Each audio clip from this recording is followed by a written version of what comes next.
Olá, pessoal. Conforme combinamos, hoje a gente vai trabalhar com a parte de genética, parte 2, né? Conforme a gente havia comentado na parte 1, a ideia agora é resolver exercícios, resolver questões do Enem que estejam associadas à genética.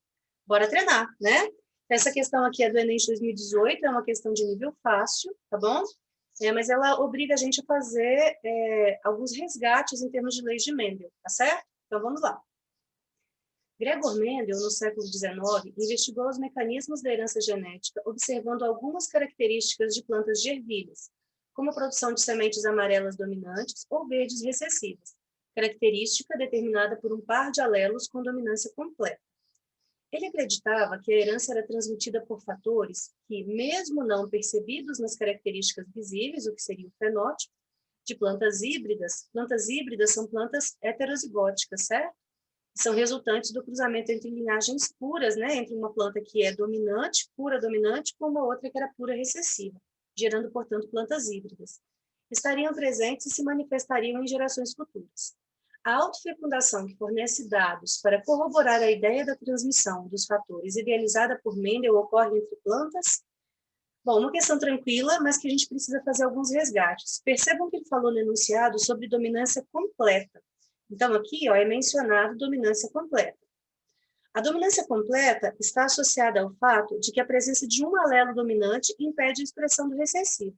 Então, quando o sujeito é heterozigótico, se eu estou tratando de uma dominância completa, ele vai manifestar o fenótipo dominante, certo? Então, ele vai ter como característica visível o fenótipo dominante, porque a presença de um único alelo dominante é suficiente para suprimir a ação do alelo recessivo. São casos de dominância completa, é o mais frequente em genética. Além da dominância completa, existe a dominância incompleta e a codominância, que são outros tipos de herança. Então, na dominância incompleta, o sujeito que ele é híbrido, que é heterozigótico, ele vai exibir uma característica intermediária entre os seus parentais. Por exemplo, se nós estivéssemos tratando de um caso de dominância incompleta, ao cruzar uma planta produtora de flores brancas com uma planta produtora de flores vermelhas, se essas fossem gerações puras, nós obteríamos como resultado híbridos, ou seja, heterozigóticos de coloração rosa, que seria o intermediário entre o branco e o vermelho. Então, isso é um caso clássico de herança, que a gente chama de herança com dominância incompleta. Nos casos de herança com codominância, os dois alelos presentes dominam. É como se eu não pudesse caracterizar quem é dominante ou quem é recessivo. Um exemplo legal é o seguinte: imagina o cruzamento entre um animal de pelagem branca com um animal de pelagem preta. Se nós estivéssemos tratando de um caso de codominância, tanto o alelo para pelagem preta se expressa, quanto aquele para pelagem branca se expressa. Então, nós estaríamos cruzando dois animais puros para essas duas características e obteríamos como resultado indivíduos heterozigóticos.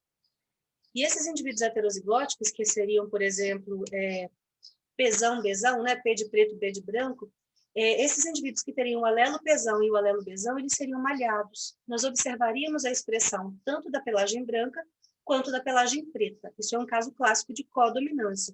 Aí, se vocês quiserem dar uma olhadinha lá no nosso vídeo sobre grupos sanguíneos e sistema BO, vocês verão lá que o grupo AB, né, as pessoas que possuem o sangue do tipo AB, elas mostram aí, apresentam um caso clássico de codominância, em que o alelo para o aglutinogênio A se expressa e o alelo para o aglutinogênio B também se expressa.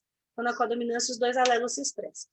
No caso da nossa questão, é um caso mais simples, né? A gente tem dominância completa, a presença de um único alelo dominante faz com que o alelo recessivo deixe de se expressar, tá bom? Então, nesse caso, o indivíduo heterozigótico vai manifestar a característica dominante. Isso tem a ver com a primeira, segunda lei de Mendel, mas aqui, como ele está tratando de uma única característica, que é a cor das sementes, nós estaremos trabalhando com a primeira lei, né? Que é a lei da segregação dos fatores, correto? Observe o seguinte, então, para a gente entender o que a questão está propondo, no caso de dominância completa. Nós temos, então, que ele propôs na questão, o cruzamento de um indivíduo produtor de sementes amarelas com um indivíduo produtor de sementes verdes. Percebam que nós utilizamos a letra V, porque verde é a característica recessiva. E aí eu estou usando a letra que corresponde à característica recessiva. A gente usa a mesma letra, o que altera é que nós utilizaremos letras maiúsculas para características dominantes e minúsculas para as recessivas, ok? Quando a gente está fazendo o cruzamento de uma geração parental, só um instante, o cruzamento de uma geração parental, esse P aqui, ele vai ser de parental, mas ele vai ser de pura também, tá? Então, aqui essa geração parental é pura, ou seja, ela é homozigota. Nós vamos cruzar um homozigoto dominante com um homozigoto recessivo.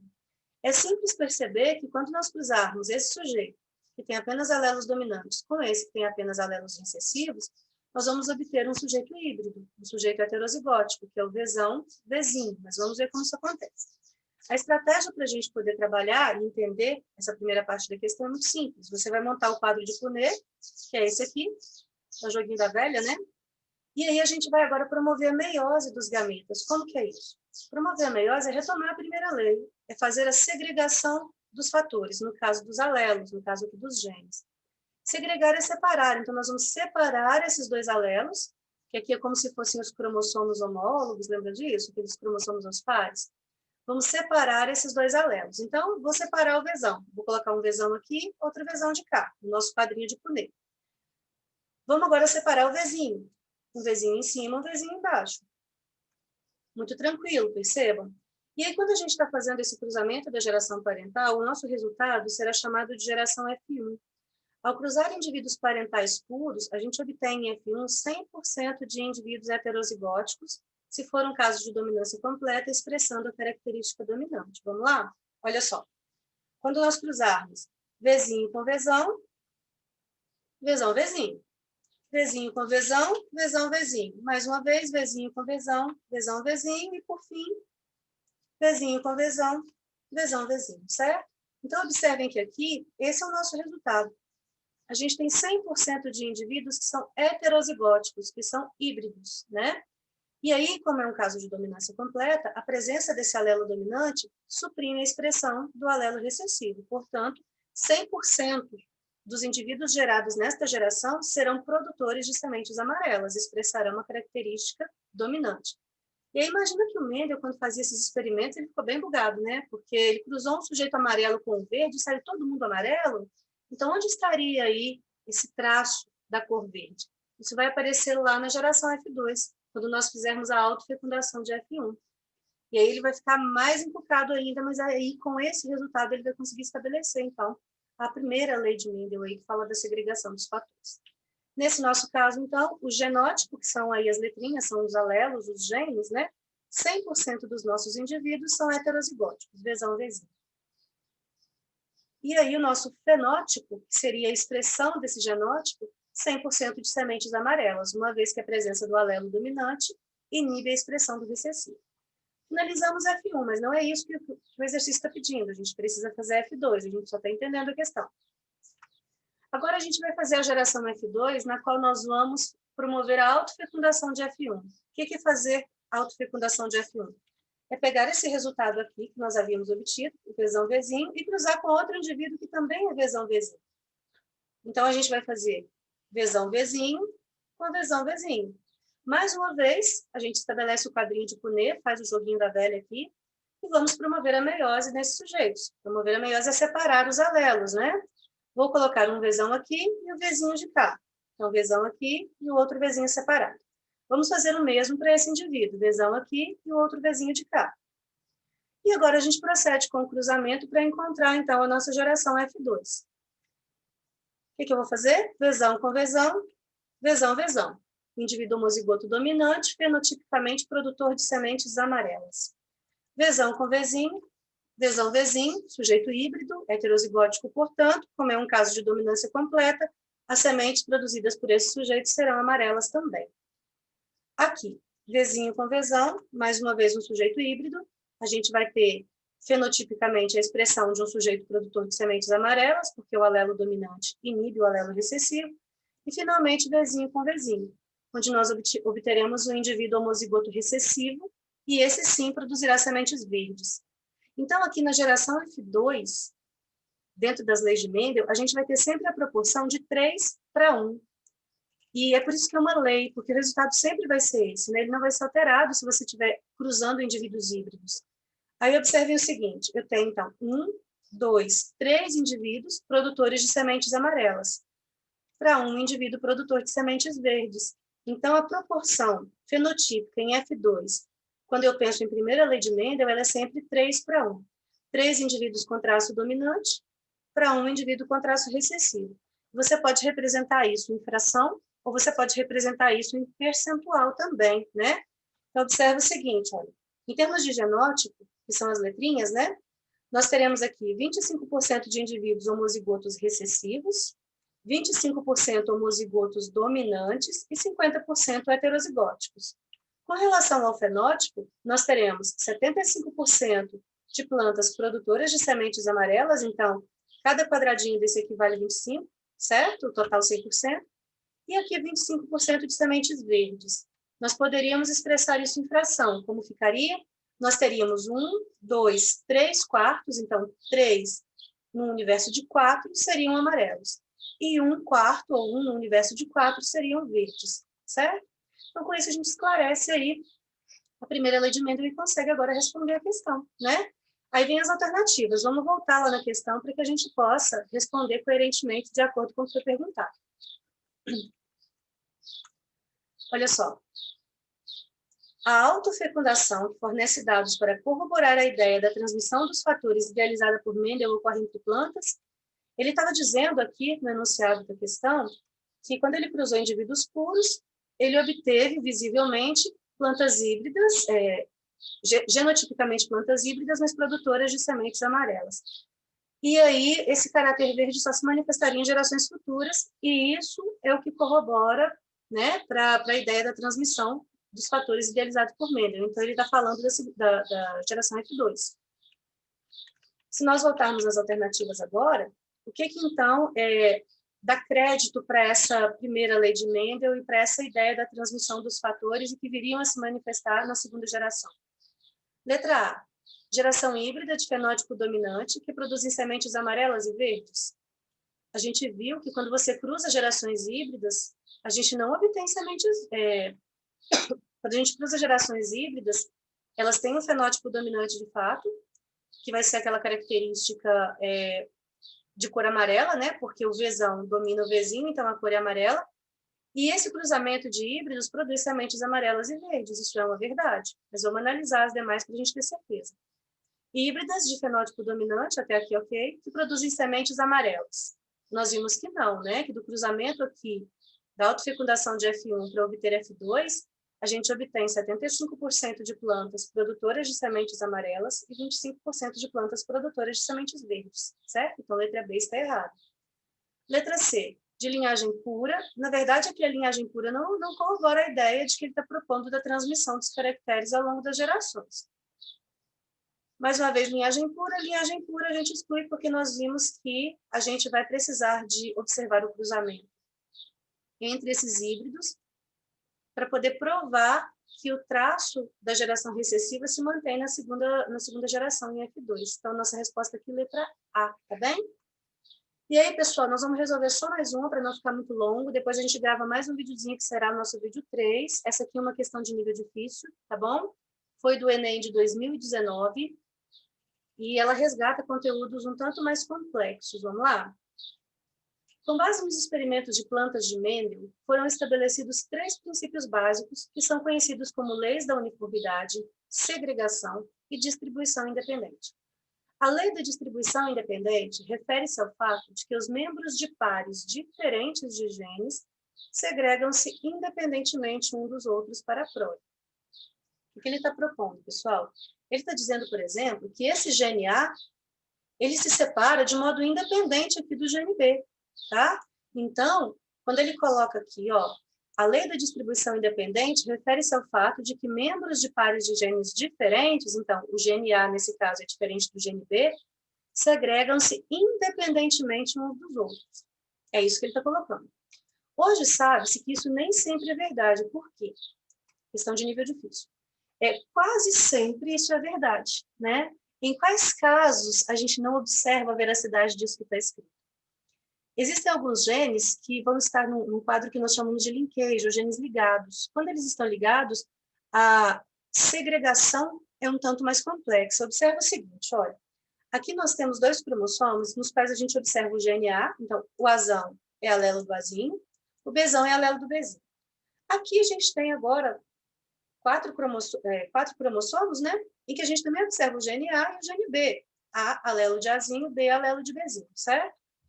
Qual que é a questão?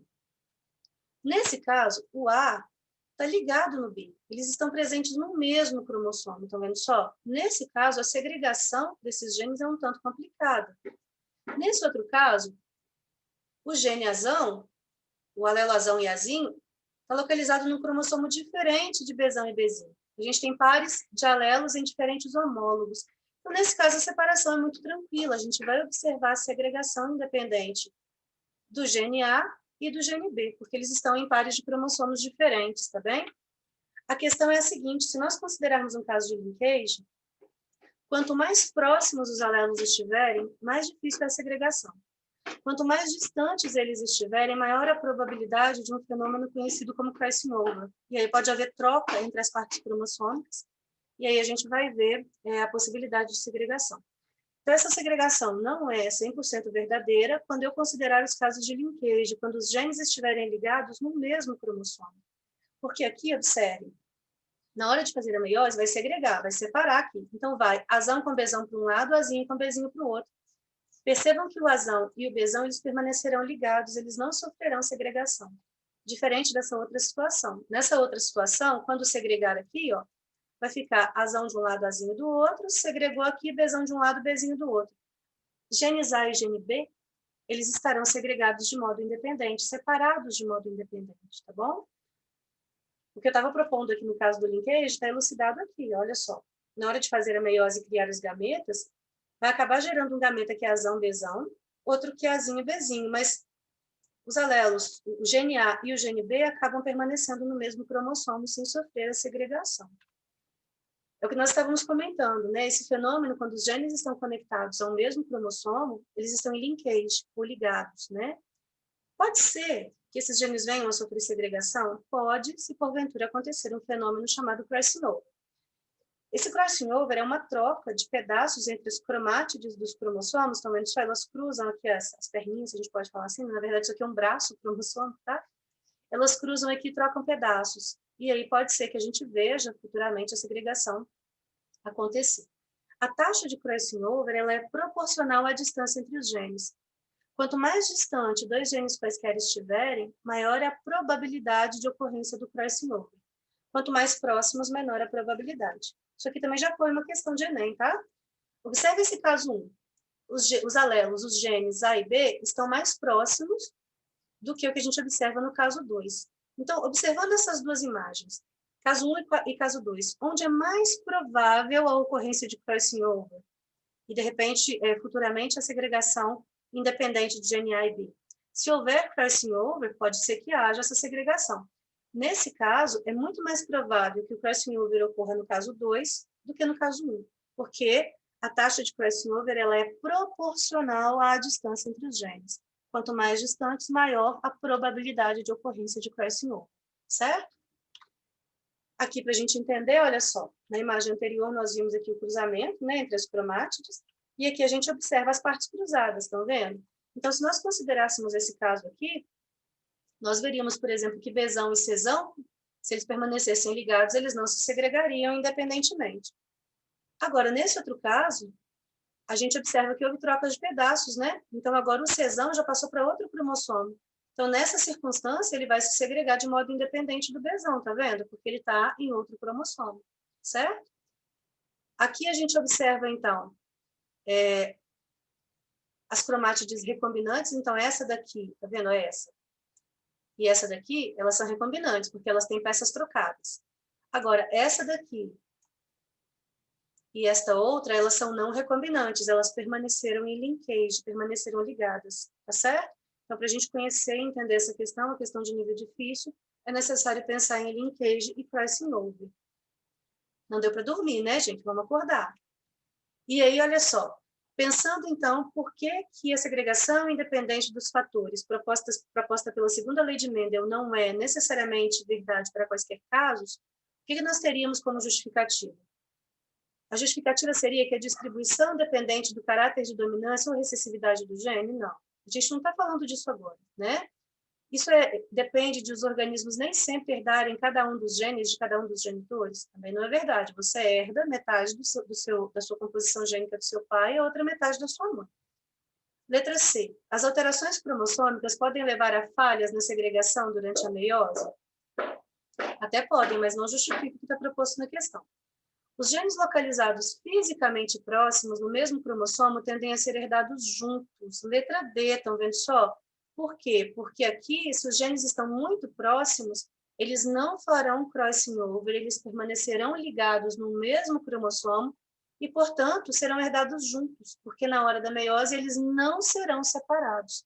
Nossa resposta aqui, portanto, letra D, questão de nível difícil, tá bem?